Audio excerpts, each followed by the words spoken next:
Hello and welcome to this Times Network special. As Karnataka is closing in on the elections and there are hardly a couple of days to go now, we on Times Network have been speaking to the biggest faces in Karnataka.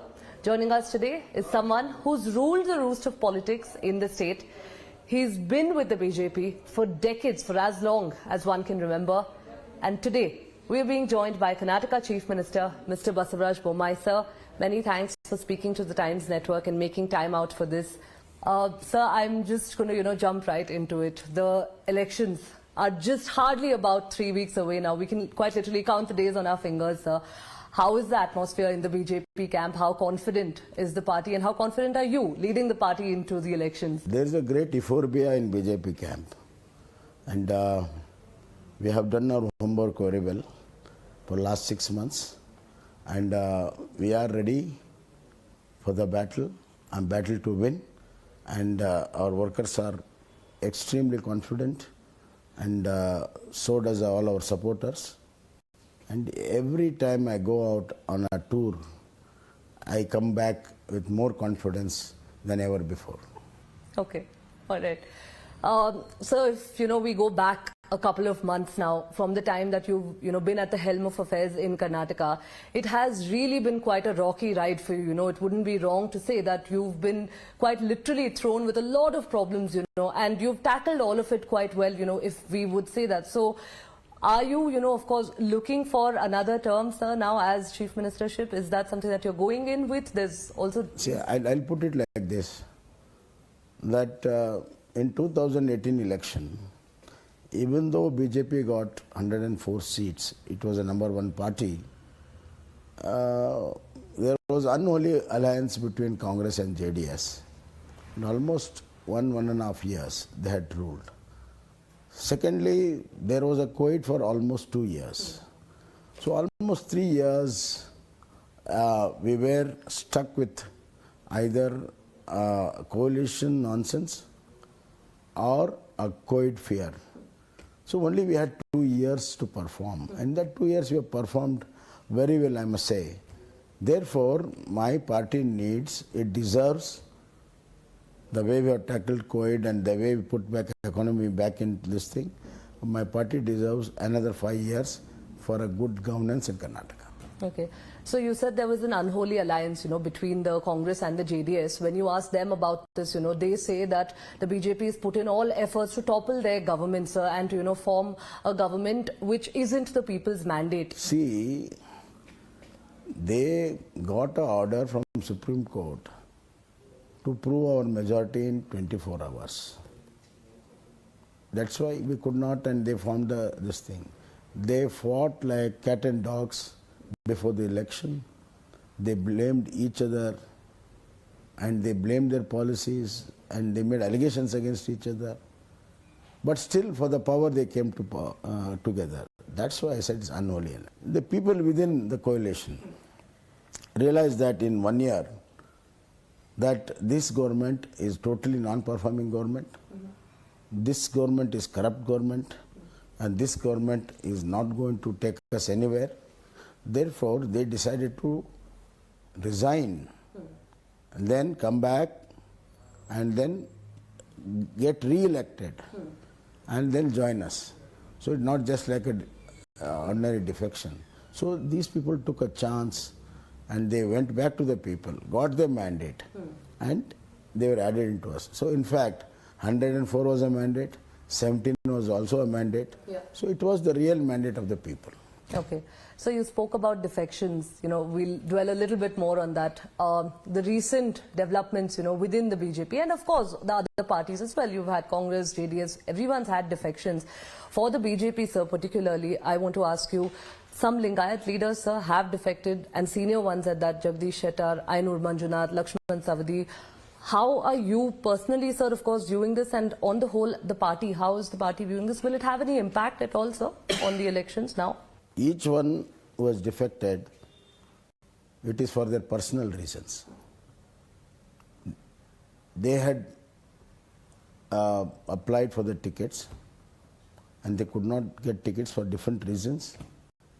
For their selfish motive, they forgot what party had done for them They had made them chief minister, they had made them deputy chief minister, they had made them MLA, MLCs. They have forgotten all that, and there was no principal difference of opinion. It is their selfish motive to promote themselves. As an opportunist, they have defected. Therefore, they will not have any impact on the ground. In fact, it will be hard for them to get elected from wherever they have defected. Okay. Sir, we did hear from Mr. Jagdish Shettar, 2 days after he resigned and joined the Congress, he made a statement directly targeting Mr. B.L. Santosh and saying that, after Mr. Yediyurappa, that he was the next rightful, person in line in terms of being the senior most Lingayat leader, sir. All of this is not going to have an impact on the BJP in North Karnataka? He'll get back his seniority if he goes to Congress? Where is his seniority in the Congress now? Has he gone up or has he come down? So that's not the issue.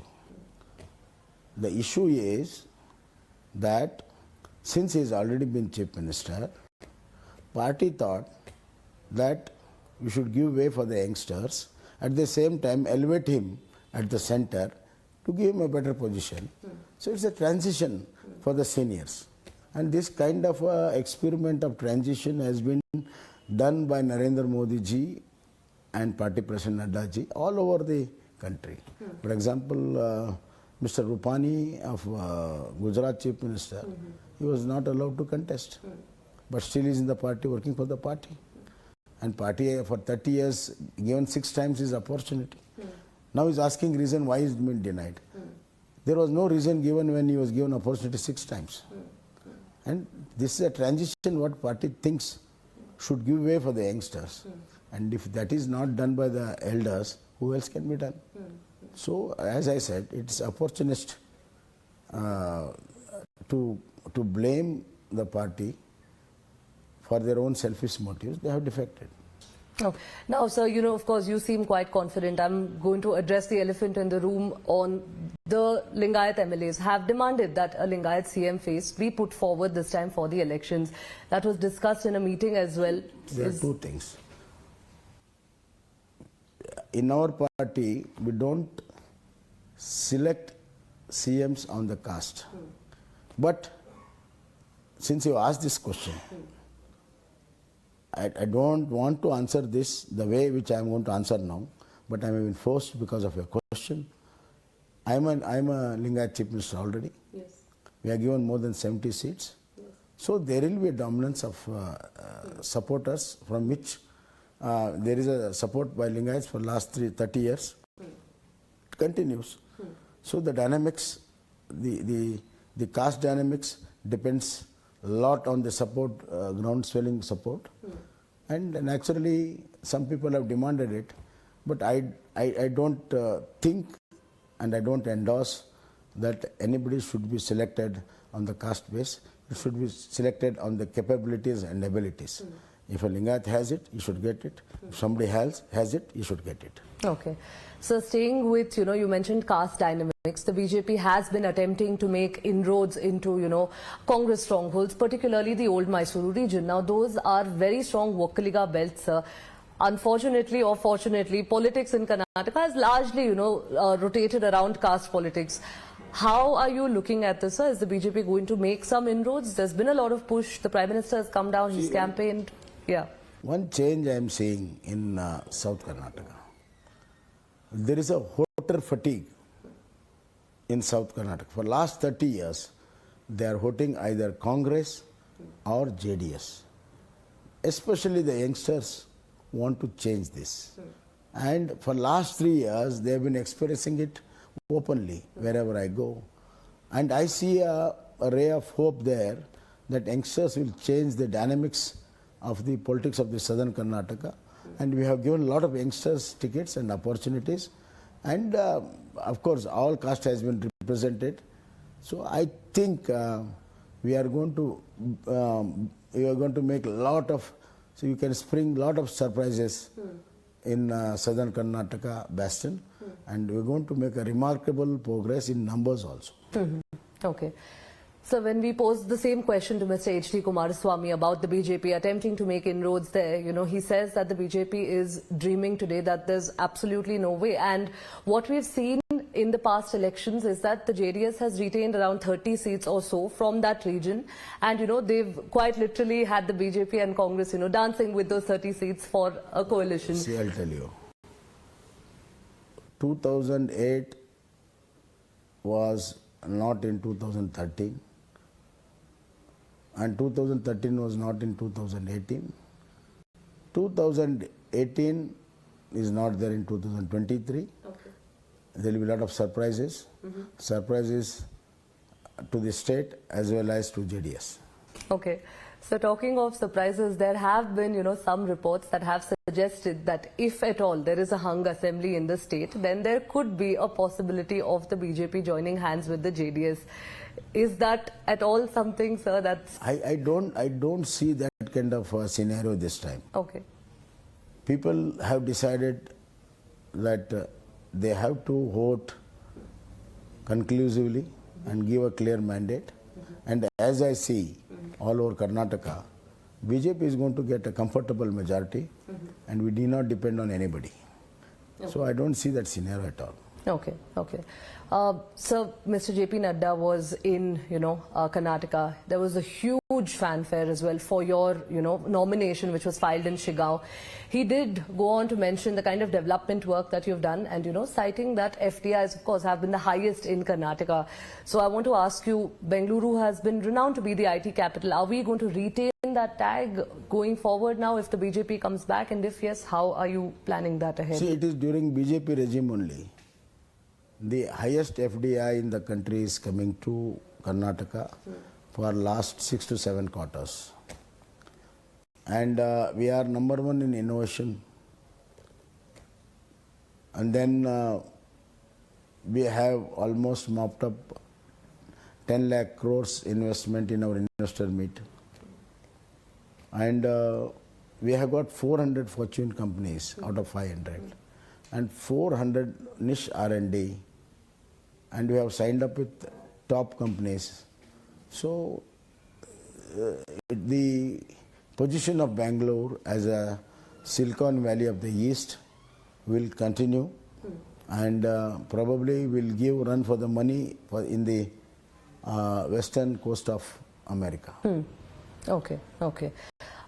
So staying with Mr. JP Nadda, the Congress today has levelled an allegation that, during his speech that there was an attempt to sort of, threaten Kannadigas, sir, wherein, he went on to say that if at all you're looking for development, then you should vote for the Prime Minister alone.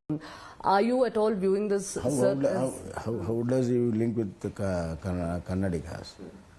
It is there to see in the entire country that entire country is progressing, and even in Karnataka it is progressing because of the double engine that is led by Narendra Modi ji. And I don't want to reveal figures, but this time we have got more than 7,000 crores in railways, 6,000 kilometers in national highway. We have got 2 major ports sanctioned, and we have got helicopter manufacturing unit, defense services, and huge investment is coming in different fields. And then there was a mega textile park sanctioned in Gulbarga, which gives 1 lakh jobs. Yes. So this is the benefit of double engine government led by Narendra Modi. That's what he meant. So these Congress people try to find fault of nothing. They don't have any other business. They don't think of progress. So they want to do cherry picking here and there, which people are not interested. Okay. So you spoke about the development under your tenure, and under your chief ministership. One thing that we must address, sir, is that, you've been the Home Minister as well in the past, sir. There has been a slight rise in the communal instances that have been taking place, particularly in Mangalore and in Dakshin Kannada, and that's in that part of the state.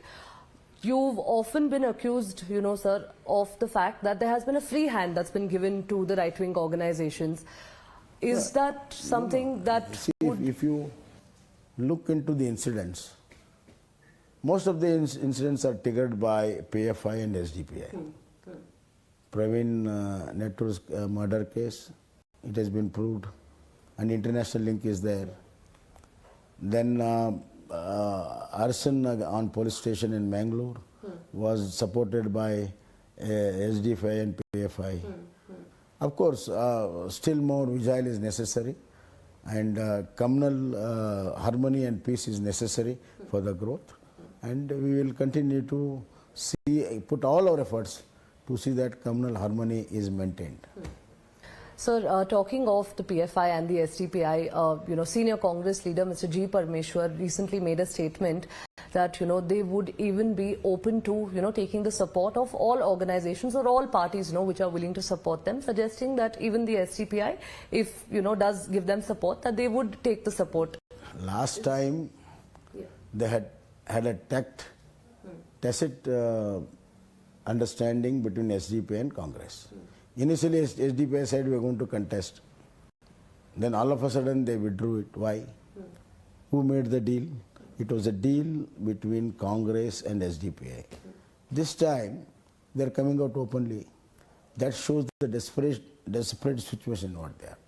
If they are willing to have a truck with the anti-national groups to come to power, that means they are so desperate. Come what may, let it be anti-national, let it be anti-people, they want power. The power-hungry Congress can go to any extent.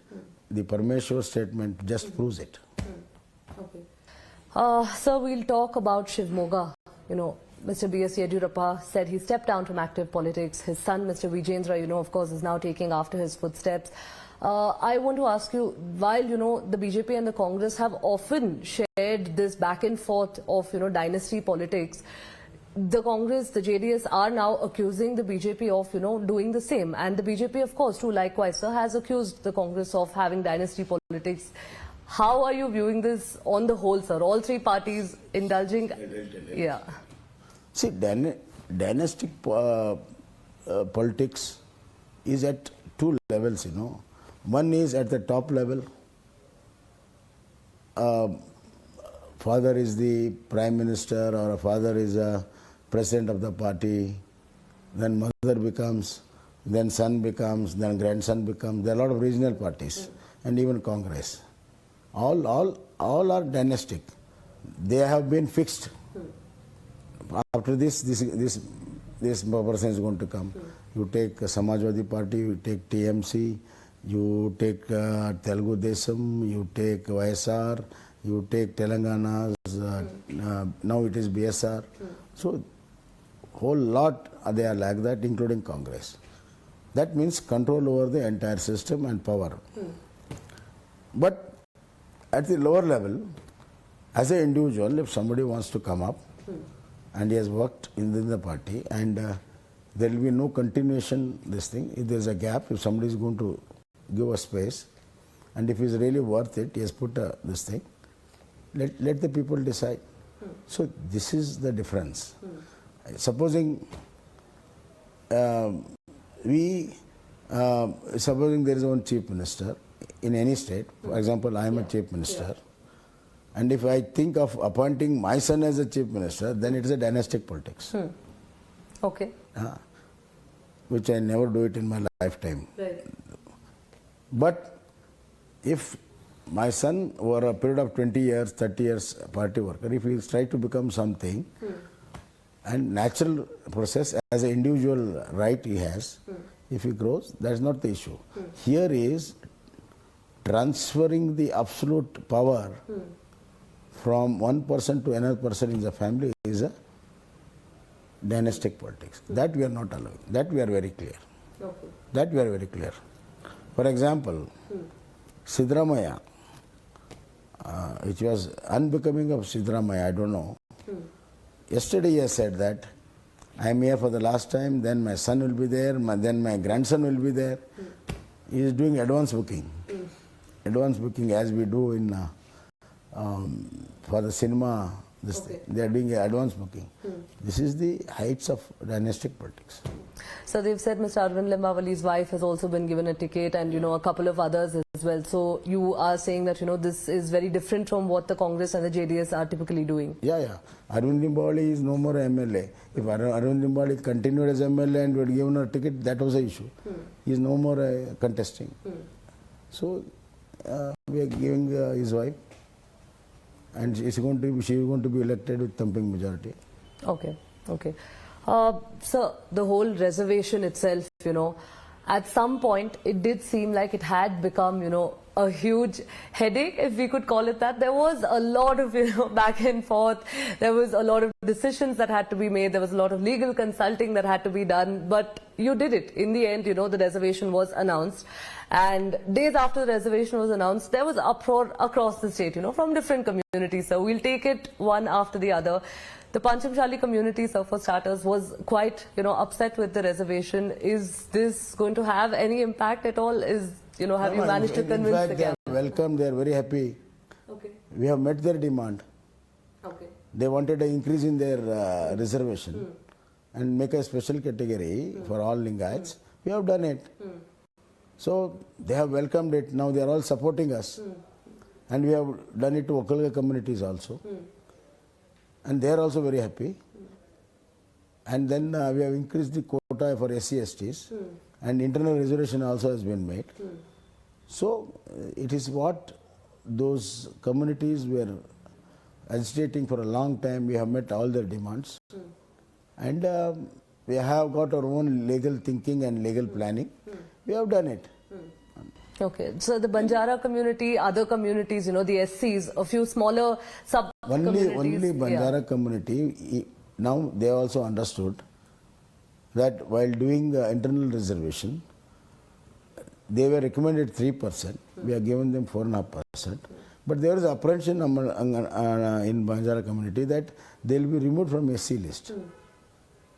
But I have made it very clear and written to Government of India, Banjaras, Bovis, Kurcha, Kurma are the original in SC list, right from Maharaja days, and then the first six castes under the Constitution of India by Ambedkar.